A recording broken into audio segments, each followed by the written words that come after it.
ஆட்டோட ரத்தம் பாருங்கள். ரத்தம் ஒரு ரத்தம் வாங்கியிருக்கோம். இது பொரியல் செய்யணும் பார்ப்போம். இப்போ ரத்த பொரியலுக்கு ரத்தம் 1, வெங்காயம், பச்சை மிளகா, கடுகு உளுந்த பருப்பு, கொஞ்சம் ஆயில், 2 வரமிளகா. செய்முறையை இப்போ பார்ப்போம். சவு சமையலில் ரத்த பொரியல். இப்போ ரத்த பொரியலுக்கு எண்ணெய் ஊற்றணும். ஆயில் கொஞ்சம் எண்ணெய் தான். எண்ணெய் சூடாகட்டும்.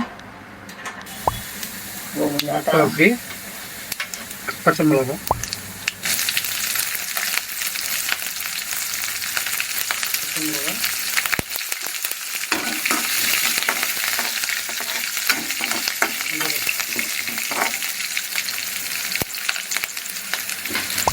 வெங்காயம்,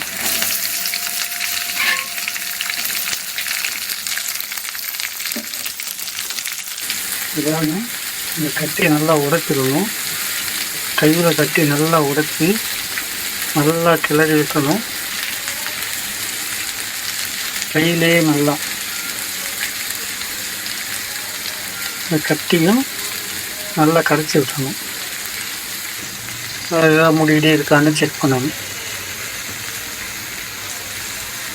வெங்காயம் இப்படியே வறுத்துருக்கான்னு பார்க்க வேண்டியது.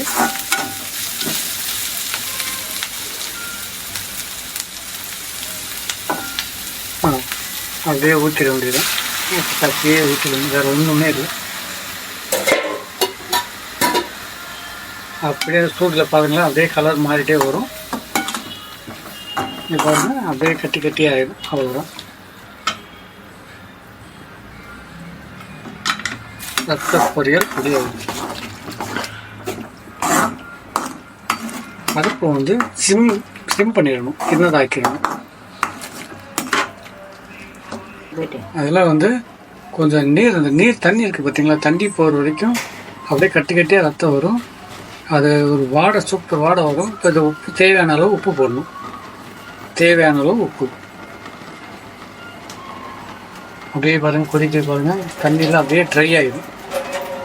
பாருங்க, பொரியல் ரெடி ஆகிடுச்சு. தண்ணி இன்னும் எல்லாமே சுத்தமாக ட்ரை ஆகிடுச்சு. இது பார்த்திங்கன்னா பொரியல் சூப்பராக ரெடி ஆகிடுச்சு. இப்போது இறக்கும்போது கொத்தமல்லி கொஞ்சம் தூவி விட்டுருணும். இப்போ பாருங்கள், சூப்பராக ரெடி ஆகிட்டு. கருவேப்பிலை ரெடி. ரத்த பொரியல்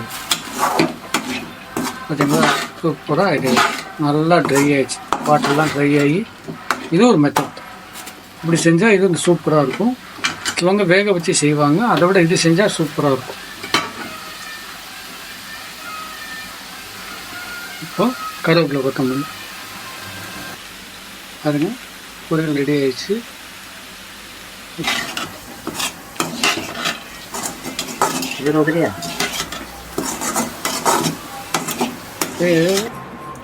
அழகான சுவையான ரத்த பொரியல் ரெடி. வீட்டில் செஞ்சு பாருங்கள், சூப்பராக இருக்கும். சவு சமையலில் ரத்த பொரியல், ஆட்டோட ரத்த பொரியல். அடுத்த டிஷ்ஷில் பார்ப்போம்.